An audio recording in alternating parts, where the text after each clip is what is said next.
welcome. I'm Michelle. I'm the Social Engagement Manager here at ProWritingAid, and I'm so happy to be here with you today for ProWritingAid 101.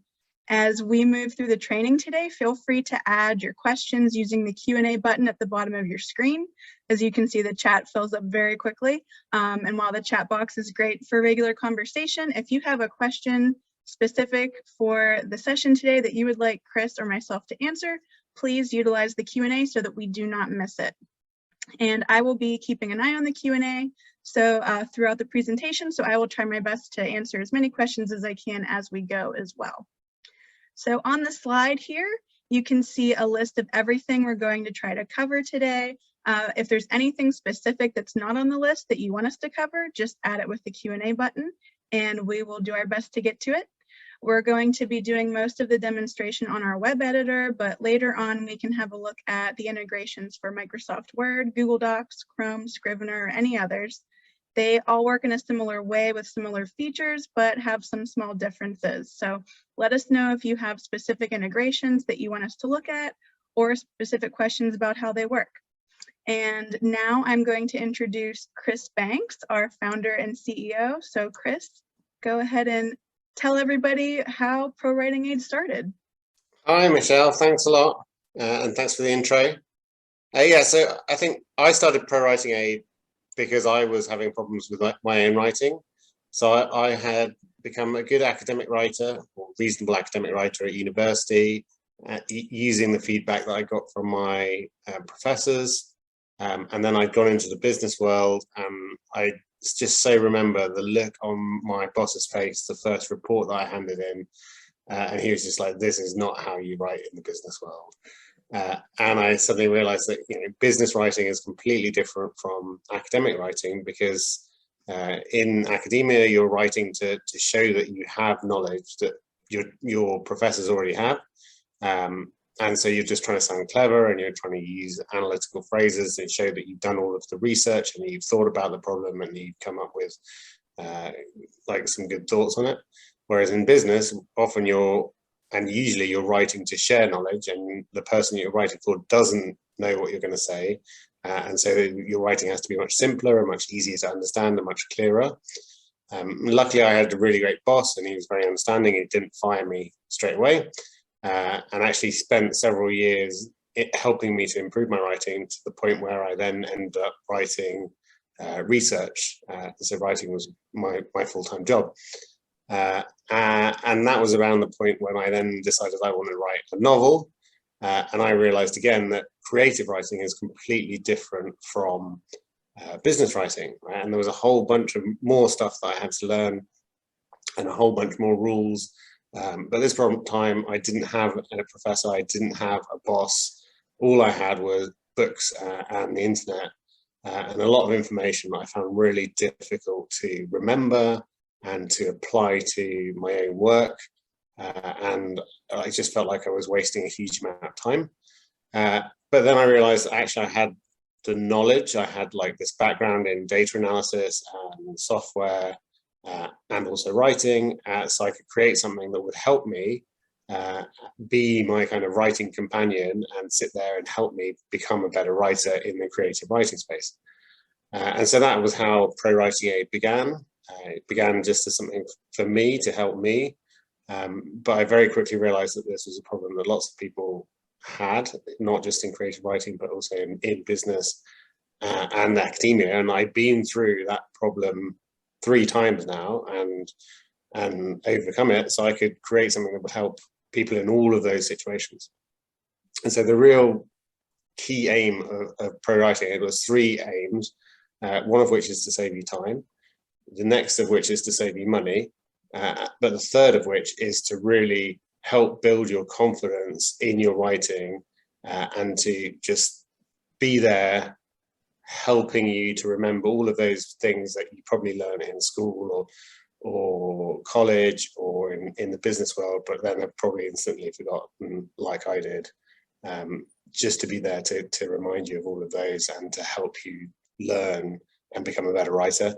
And I really hope that you see that as you use ProWritingAid, you become a better writer, because that is the aim, right? It's there to be your coach, be your companion as you're writing.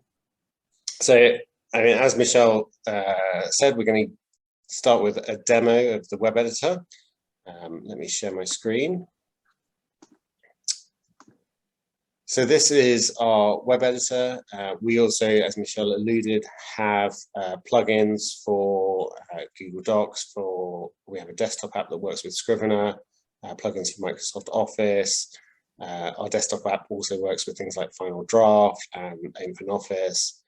And we have plans soon to launch tighter integrations with Windows and Mac operating systems so that you can use it in all kinds of things. I'm a bit excited about using ProWritingAid in Notepad on my Windows PC.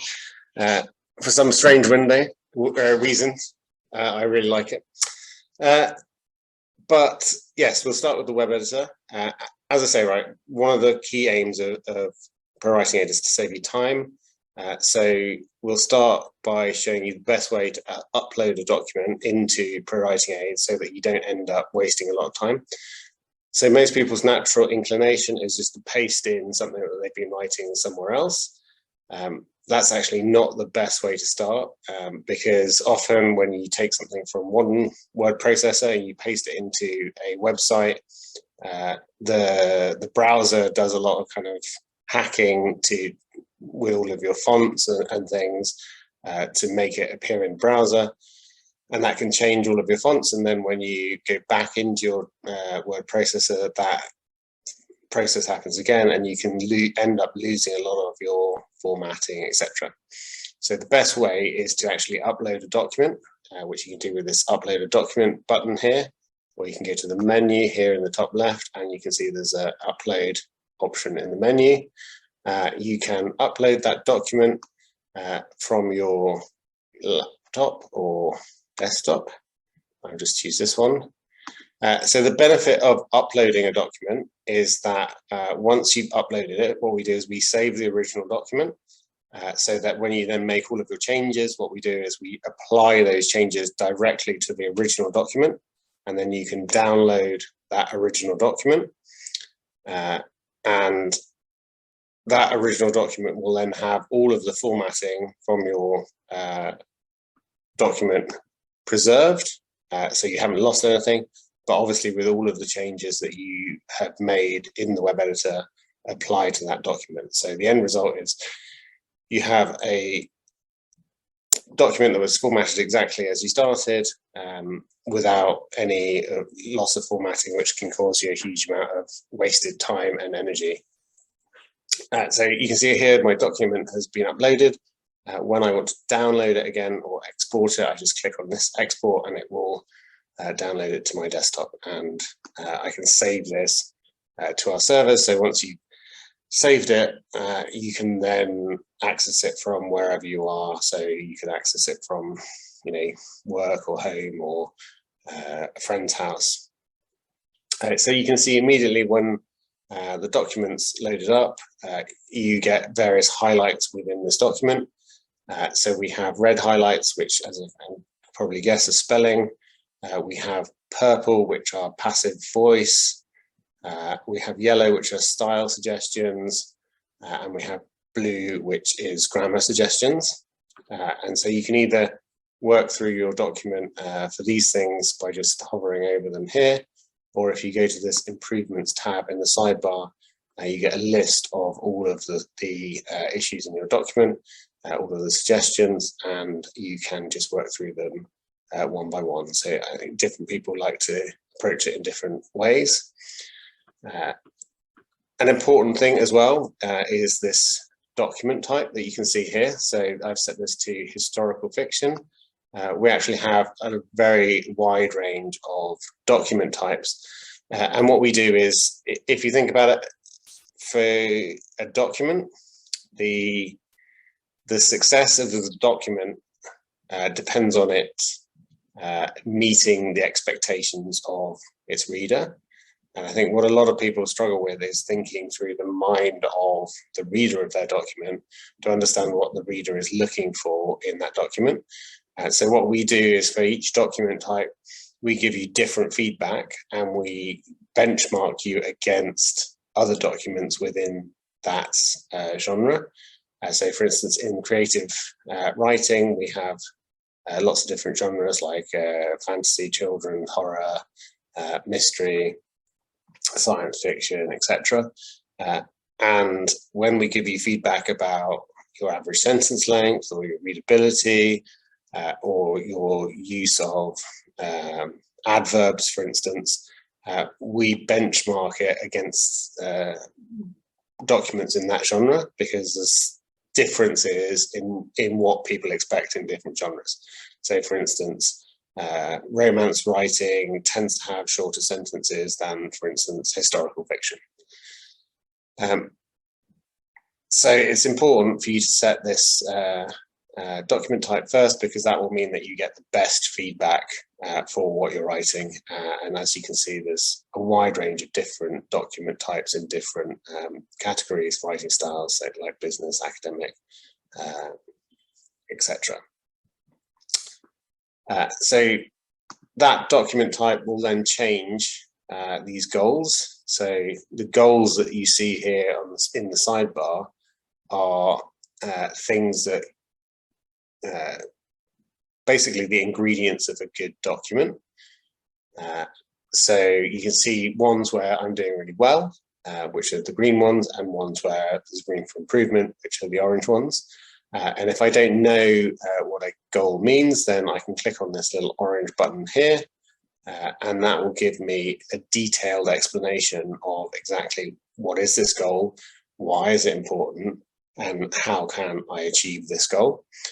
So you can see, for instance, here it's a discussion of like the sentence lengths and how it should vary in different documents.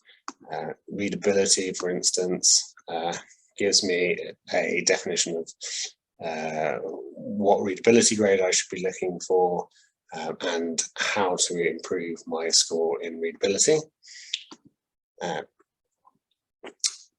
Similarly, on all of the suggestions, you should find in the corner here a little eye icon, which will bring up information about that. So if there's something that you don't understand why we're suggesting something, then you can click on the eye in the corner and it will show you detailed information about why. And so you can see there's an article here. Often we include videos as well. And if you click on this read full article, then it'll take you to our blog and you will see even more detail about why we're suggesting it. And often what we do is we include, so I think passive voice, for instance, is a good example. If you go to the, if you go to the full article on the blog, you'll get an explanation of what is passive voice, when is passive voice okay, etc., and how to rewrite passive voice. And obviously, so when I want to accept something, I can just click on it and accept it. If I want to, I can also ignore things. Some rules you might just want to disable permanently. So for instance, if there's a certain thing that we're suggesting that you don't like, then you can click on that and disable it permanently, and then you won't see those suggestions again. So if you're just adding a new document for the first time and you want to get an overview of it, then our summary report, which is here, is a really good place to start. So if you click on summary report and run it, what this does is it runs all of the reports in ProWritingAid and gives you, as the name suggests, is summary. So you can see it's broken down by the main reports. You can see the goals where these are your key scores. Then you can see where your document looks great and where you might need to do some work. And then you get a breakdown of each section. So here's the grammar check, and it gives you details of each report. So you can use this information to work out where you need to focus. And one of the nice things is that in here you can really compare yourself to your genre. So here's a good example. You can actually compare, so this is the sentence length distributions. So you can see that my sentence variety is 5.8, which is okay. But you can also see how it varies compared to published writing within my genre. And you can also, if you're a premium user, you can choose your favorite author, and you can see how you can compare to your favorite author. So I think for me, this is really interesting. So I can see, even though I've reached the goal, you can see visually that my writing is very different, and the distribution of my sentence lengths is very different from most authors in my genre, and also from Stephen King. So you can see that I'm using far fewer short sentences than they do, and a lot more longer ones. So even though this goal is within the bounds of acceptability, I might want to consider adding more short sentences into my document. And I think that this is really nice for me, because it really immediately shows you how you're differing from your favorite authors, and then gives you ideas about how you can improve. And so I won't go through all of these, but you can see there's a lot of detail in here, and advice about how your writing is comparing to the benchmarks that we have for your genre. Chris, can you tell everyone which version of the app you're using with the web editor? We have a few users who are saying that their version does not look like yours, and they're interested in why that would be happening. Of the web editor? Yes. So the web editor should be updated for everybody. So everybody should see the same version. Maybe they can pop in maybe a screenshot or something, and we can see how it looks different. So a lot of people like to take that summary report and print it out and actually read through it and absorb the information, because there is a lot of information in there. I think, again, that's ProWritingAid is designed so that you can use it very quickly. You can go through all of these real-time highlights, so you can accept them, and your document will be significantly better. That gives you a lot of quick fixes, and then if you have more time, if it's a more important document, then you can spend more time going into it and improve it even more. And what I find with the highlights is that as I go through it and apply them, I'm learning, and then the next time I start writing something, and then I stop writing it and change it already, so that as you use it more, you become better at writing, and you are kind of self-correcting as you go through. So again, from the goals, what you can do is on each goal, if you click on a goal that you're orange for, then it will run the report that helps you solve that goal. So for instance, if I click on the readability goal, it will run our readability report, which you can also run from up here. You can see the readability report. And what this does is it goes deeper into that particular area. So the readability report here, what it does is it looks at every paragraph in my document, and it shows me which of those paragraphs are the hardest ones to read. So what we're trying to do here is we're trying to point you to the areas of your document that will benefit the most from your attention. So again, it's a time-saving mechanism. We only have a certain amount of time to improve any document. So the best thing is if we can focus on those areas that need the most improvement, and then we'll get the most benefit from it. So you can see here immediately, it's shown me for each paragraph, I can hover over it and I can see a score. And you can see that from here, I can also navigate to the most difficult ones, and I can, if there were more, I could cycle through them. So I can immediately identify which paragraphs are the most difficult, and then I can set about fixing them. So for instance, readability. Readability is the Flesch reading e-score, which we use to grade readability, very common measure of readability, and it's basically depends on the length of your sentences and the length of your words, or the number of syllables in the words in your sentence. So it depends on those two things. So if you want to improve the readability of a paragraph, for instance, you can do one of two things, or both of those things, which is reduce the length of sentences. So look for long sentences and try and break those up into shorter sentences, or try and make those shorter on their own. Or you can change the language that you're using to use shorter and simpler words. And that will improve your readability. Yeah, so often you can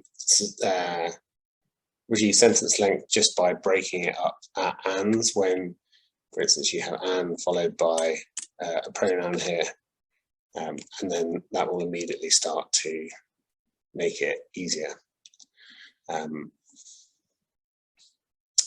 So interestingly as well, we also have a structure of sentence length report here. So that's good for identifying really long sentences in your writing. So what we do is for every sentence, we put a little graph here, which shows you the lengths of all of your sentences, and then you can click on it to go to that sentence. What I do here is I will look for lots of long sentences in a row. So I would say 3 long sentences in a row. That's something I would want to look at and probably improve. If you think, I always think of like sentence length is like the density of vegetation in a jungle, right? So the longer the sentence is, the denser the vegetation. And if you're fighting your way through your jungle, if you can hack your way through one bush, but then if it's like 3 or 4 bushes in a row, then it gets really tiring. So if you do give your reader a longer sentence, you need to throw in some shorter sentences afterwards to give them a bit of relief so they can get their energy back to then engage with another longer sentence. So we're not saying don't use any long sentences, we're just saying you need to use variety, because if you use lots of long sentences in a row, then it puts a very high cognitive load onto your reader. So this is really useful. So I also look for not just sets of really long sentences in a row, but also where I have lots of sentences about the same length in a row. So here might be a little area for attention. What this does is it creates a sense of monotony in your writing. So again, if you ever find your writing and you're like, this sounds a bit boring, but I'm not sure why, often it's because you have several sentences of about the same length in a row, and it's like somebody talking all of the time in the same tone. It's like monotonous and it's boring. So you can go in, maybe add a longer sentence, or a couple, like break one of the sentences down into 2 shorter, like punchier, more exciting sentences. So if from a report I want to go back to the real time, then I just click back on the real time and it will appear with all of the goals and improvements again. So I can immediately see if I've improved anything. So what other reports are there? So one of my favorite reports is the sticky sentences report here. So you can see I've got a goal for the glue index. So I can run that glue index. And what the sticky sentences report does is, again, where the readability report was pointing you at paragraphs that were particularly hard to read in your document, the sticky sentence report points you at sentences that are particularly difficult to read, or have too many what we call glue words, which are sort of the filler words. So if you think about a sentence, every sentence has what we call like the meaning words. Those are the words that you really need in the sentence. And then to make a sentence grammatically correct, you end up adding lots of other words into the sentence to fit those meaning words together. And often most people put too many of these extra words in, and you end up with a sentence that's too long and doesn't need to be that long. So here is a good example. So you can see in this pop-up, we tell you what the glue words are, which is some was not, to, get out of, up and up, the, but never, once, on. So if I just gave you those words, you would have absolutely no idea what this sentence was about. Whereas if I gave you the other words, which are the meaning words, you could have a reasonable guess at what the meaning of the sentence was.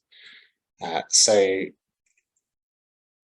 this is a sentence that has a particularly high percentage of glue words. You can see nearly 60% of the words in this sentence really have no meaning or are not adding to the meaning of the sentence. So this is a good candidate to improve.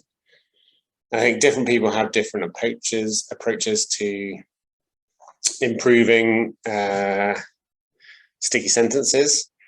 What I like to do is to just kind of hack at them and take out as many words as I possibly can. Whereas I know that some other people like to basically just start again with the meaning words and then see how few words they can use to put the sentence back together to being grammatical. Again, if you click on the I here and you're going, what are sticky sentences? I really don't understand this. I need more help. The I will help you. Oops, sorry. I'm just moving Zoom out of the way. The I will help you. You can read the full article. And here in the full article, you get a lot of detail about what sticky sentences are, how do I unstick my sentences, examples of sticky sentences and how you might rewrite them to make them less sticky, different types of sticky sentences that you might find, and again, like video resources to learn and help and support you. So again, it's something that you can work on gradually. You don't have to work on everything at the same time. But when you have the time and the document's important enough, then you've got the supporting information to help you improve. Chris, and we have a question about, is there a recommended percentage number that we should be, aiming for with each of these categories? And it really does it come down to just, it's going to vary from writer to writer and project to project? Yeah, so I think there's two things here. So in each of the goals here has a different target area. So you can see if you hover over the gray area here, that you can see what the suggested target area is. So here, this document has a particularly long sentence length, and we're suggesting a target of between 10 and 18, and it's 22.2. So each goal will have its own particular target area, but that will vary depending on the writing category. So for instance, if I were to change this to romance, then my goal for sentence length, you can see here, has changed from, was it 10 to 18 to 8 to 16. So because most romance books have shorter sentence lengths, we've taken that information into account and suggest a different score. So again, depending what you're writing, what you're aiming for will be different. So if you're writing an academic essay, things like the amount of passive voice that you're allowed will go up. Sentence lengths can be longer than if you're writing a novel. And similarly, some of the goals are only relevant to certain document types. So for instance, you'll see here we have goals around dialogue tags, which is using like he said, she said, he asked, she asked, how much you're using them when you're writing dialogue. Most people tend to overuse dialogue tags when they first start writing. But obviously that's only relevant to creative writing. It's not relevant to business writing or to academic writing. So some of the goals like dialogue tags you won't see if you're not writing a novel. And similarly, there's goals within academic writing that you won't see if you're not writing an academic piece.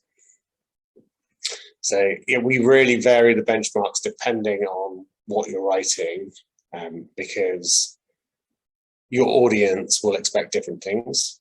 And so the key to being a good writer is to keep your audience happy and give them what they want and expect.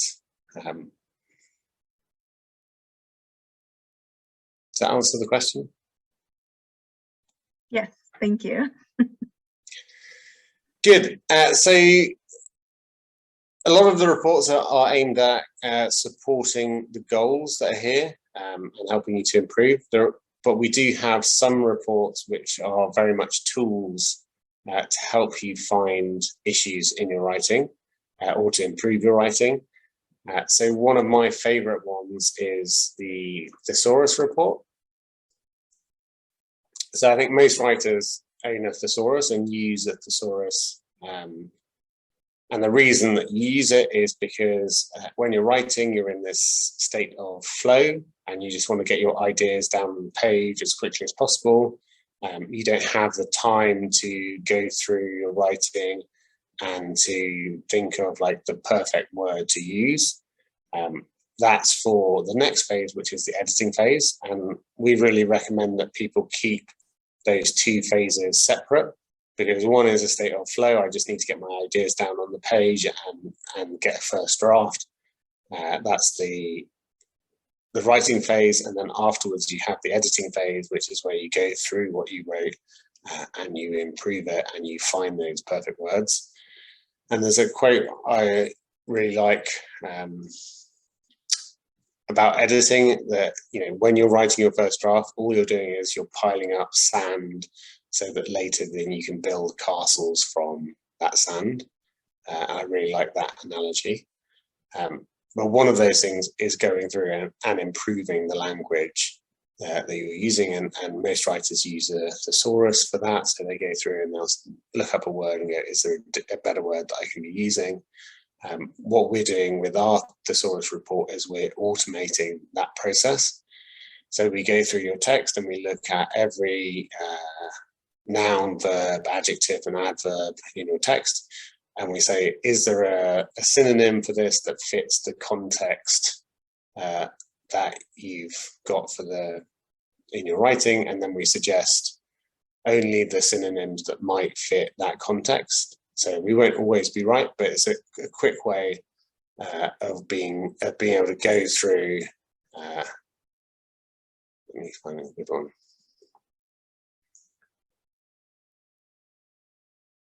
So this is an example. So I might change actually and face towards Mount Rona around here. So you can go through quickly all of your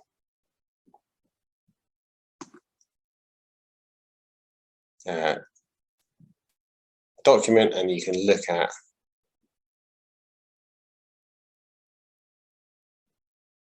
which words you want to change within your document. So it just saves you time of looking up everything in the thesaurus. Another report that's very popular is the all repeats one. So what this is doing is finding phrases that you've repeated multiple times in your document. I think every writer has like a little tick. So some word or phrase that they're using all of the time. So it's good for finding those and helping you to change them. So if I look through here, I can see the top of the is used twice. I can look at all of the phrases that I'm using, and often you'll find there's certain phrases you're like, wow, I can't believe I've used that 15 times.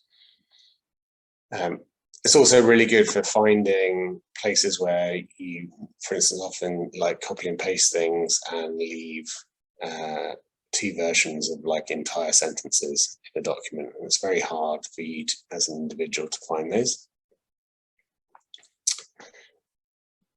So there's lots of reports here, and don't be overwhelmed by it. I think you can just start with the real-time report, and you can accept the suggestions in there, and as you become more experienced, then you can delve into the goals here and the reports that support them. And as I say, it's a learning experience. Take your time and really kind of get to know them, and you'll soon find that there's certain reports that really work for you, and others that you can just completely ignore. And we do have this combo report up here, which allows you to combine your favorite reports into one if you want to save time. So now we'll have a bit of a look at the different places that you can use ProWritingAid. So this is the web editor. We also have integrations for Microsoft Office. So for instance, Microsoft Office, I have downloaded and installed my Word add-in, and I can click, you see I get an icon here. I also get the ProWritingAid toolbar, so you can see again all of the reports here. If I click Start Real Time, just as it did before, I will get highlights in my document. I can change the document type here as well. And so it's very, very similar, but in this case, it's working right within Microsoft Office. So I don't need to do the whole copying and pasting. So it saved me like a lot of time. So we have add-on for Office on Windows, also for Outlook, also for Mac Windows as well. We have a desktop application, which you can see here, which we built for users of Scrivener. So for those of you that don't know what Scrivener is a product, a very good product. I'm a big fan of it. That is used by a lot of people who are writing longer documents. And the reason that they like it is because you can create a structure here on the left-hand side. And you can actually store all of your research in this document tree, so that it's right by where you've done your writing, and you can say certain sections are going to be part of the end document and certain sections aren't, and at the end you can just compile it all into a document in whatever format you want. So it's a really useful way of storing all of your text and documents and then building an output at the end. So our desktop app loads up a Scrivener project, and it shows you all of the bits of the project. And you can see again, it runs the real time, you can run all of the reports, and you can see all of your goals. So again, it's very similar user interface to our web editor, but I highly recommend this for Scrivener. You can see there's other file formats that we support.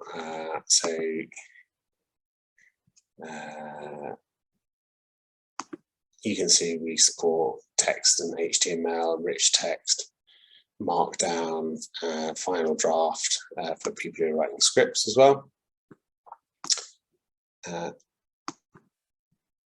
So if you're using any of those document types, then again, what this does is it works directly on the document on your machine. So we load up the document, we get the text out of it, you make the changes, then you save it, it just applies those changes to your original document.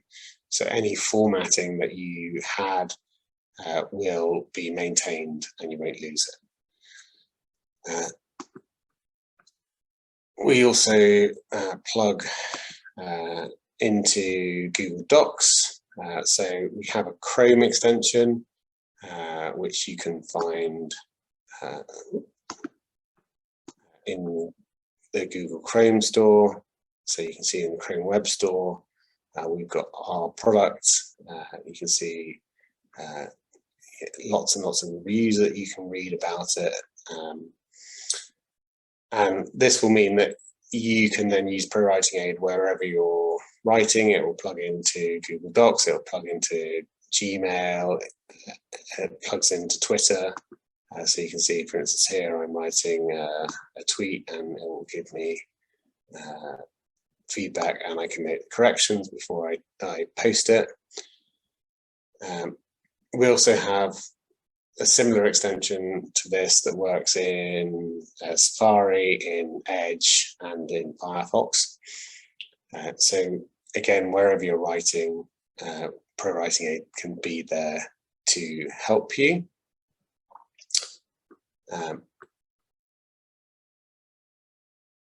What else? I think that is all of the extensions that we have. Again, I think as a company, we're really committed to helping you become a better writer. That's our aim, is to give you confidence to share your knowledge, your stories, and your ideas. Because I think a lot of people don't have the confidence in their writing to do that, and that's why product exists. So again, we have a lot of help resources to support that, and we do a lot of webinars. So you saw, if you arrived a little bit early, Michelle had a slide up that talked about all of the webinars that we put on. I'm just going to open up our webinars page.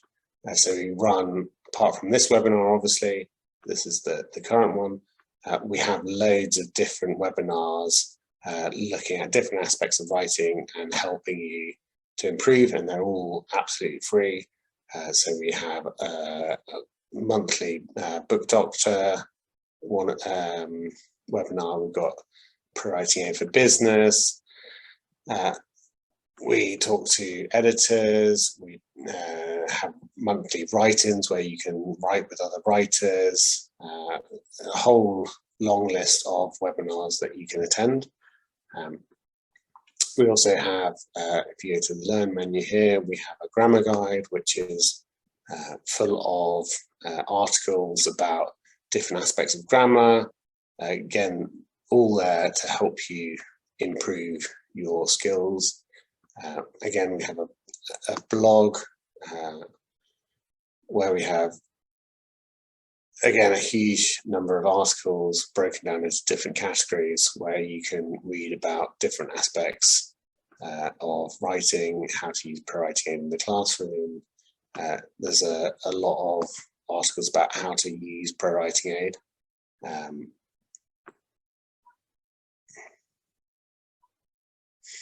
So if you're looking to improve your skills, then our blog is a good place to start. We put out a lot of information to help you and support you. So I think now we've got 15 minutes left. I think it's probably a good time to take some questions. Yes, we have a few. We've actually had a lot of questions. Everyone's really enjoying the walkthrough. One user wants to know, how does the web editor compare to the other integrations? Does it have more features than, say, the Microsoft Word integration? And as far as use goes, how do they compare? Yeah, I mean, broadly speaking, it has very similar features. Obviously, it allows you to save the document as well.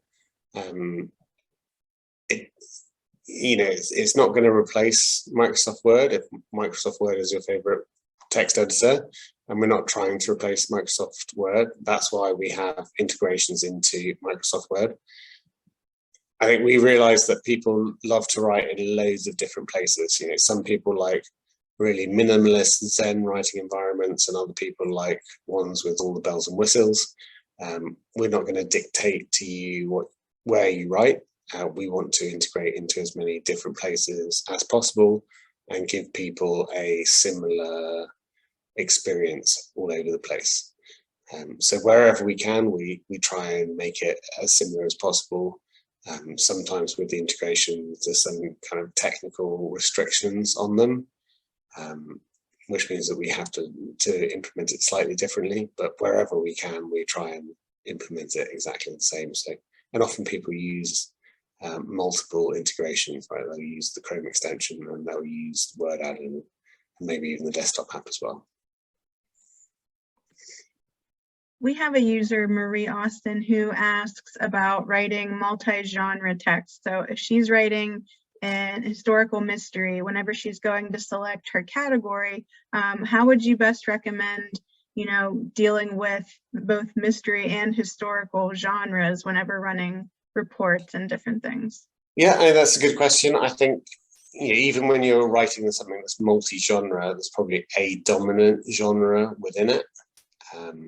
But you can even look at it from both genres, right? So it's very easy within the editor to flip the genre and to see how that affects your goals. I think there's probably no instance where the goals for the different genres in creative writing don't overlap to a certain extent. So you definitely be able to find the sweet spot between those two genres.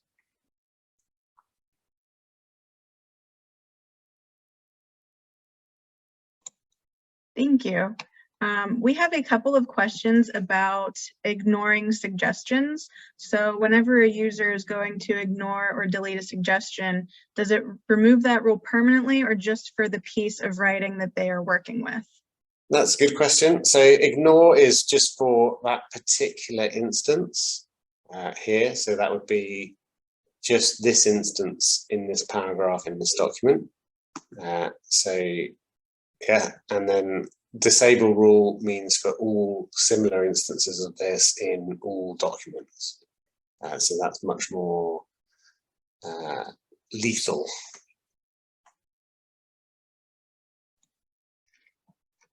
Okay, and we have a couple of questions about how to best use the different settings if you're a blogger. So what settings should you be going with, and how best would you edit your work if you're writing specifically blogs? Yeah, so that's a question. So we've got a web category here, and so you can write general web copy, long web articles and short web articles. We're actually going to be introducing more help for blogging hopefully very soon. And so we're going to develop these categories even more and give you even more detailed feedback on how to write good blog articles.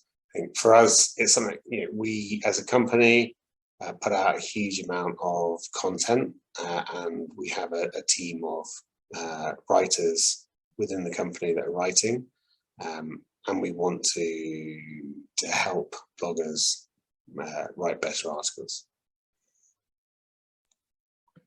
We've had a couple of users have questions regarding document length.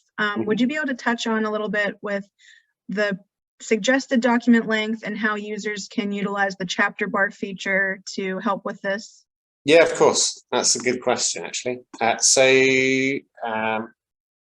think this is a question a lot of people ask and say, how much should I work on at any particular time? And some people have, for instance, like a whole Microsoft Word document of 100,000 words.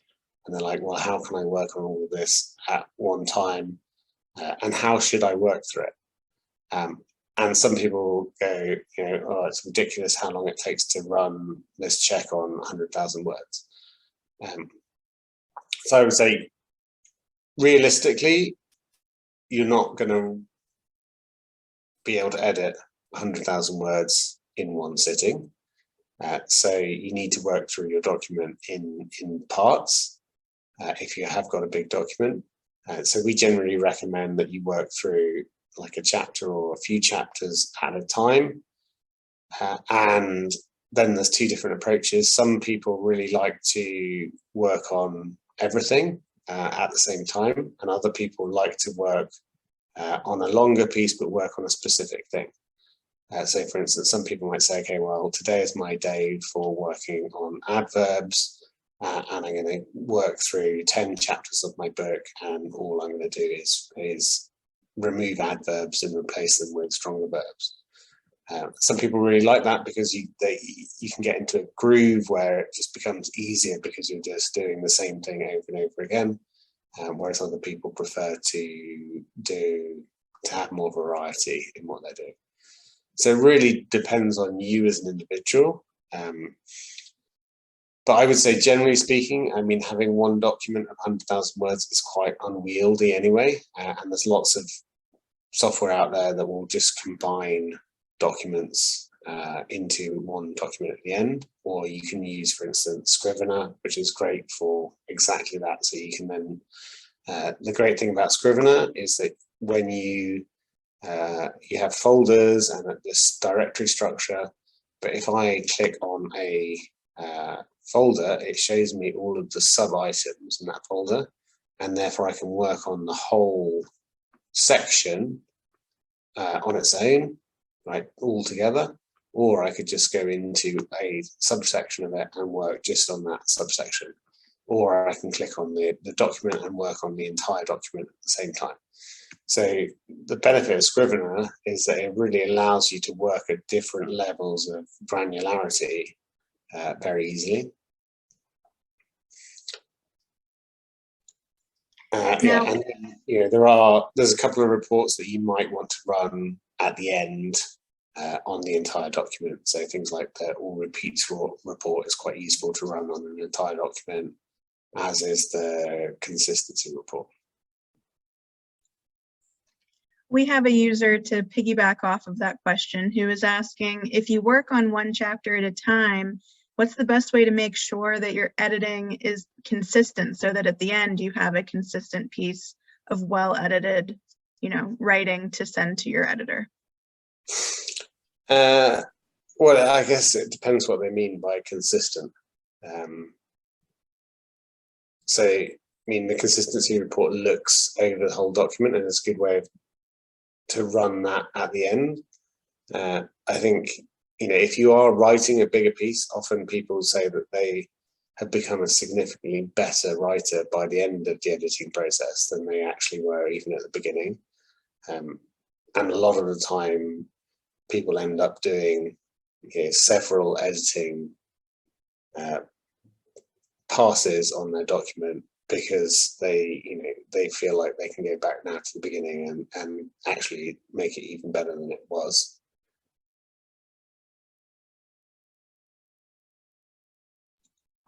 We have another user, Jane, who is asking about ProWritingAid checking for tenses.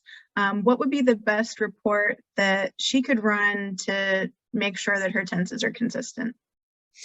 So this is something, again, that we haven't got currently, but it's something that we are investigating. So we don't currently have a report for it, but it's an area that we're interested in improving.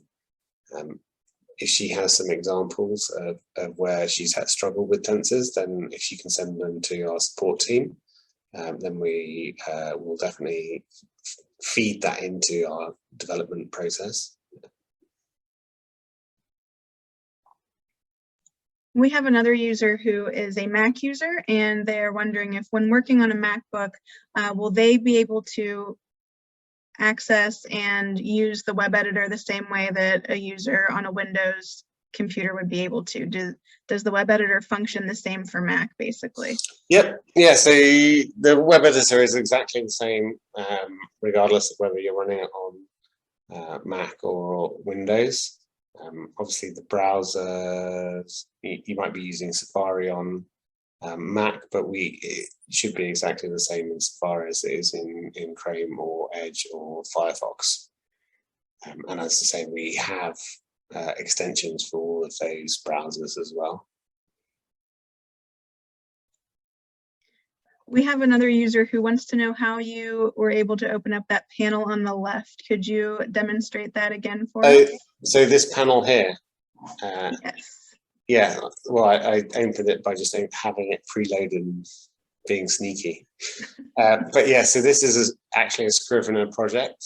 So in the desktop application, you click on open and you can open files. So in this case, I opened the Scrivener file.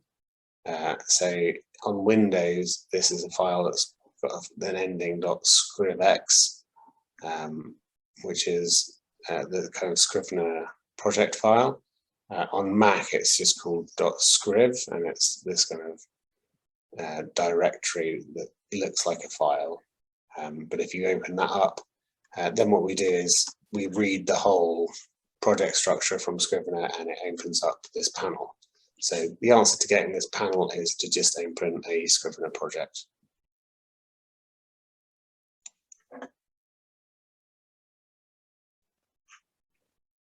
Okay, we have a couple of users who are asking if they have ignored or disabled a rule, or they've ignored suggestions. Is there a way to get that back if they've made a mistake or decided that they would like to see those suggestions again in the future?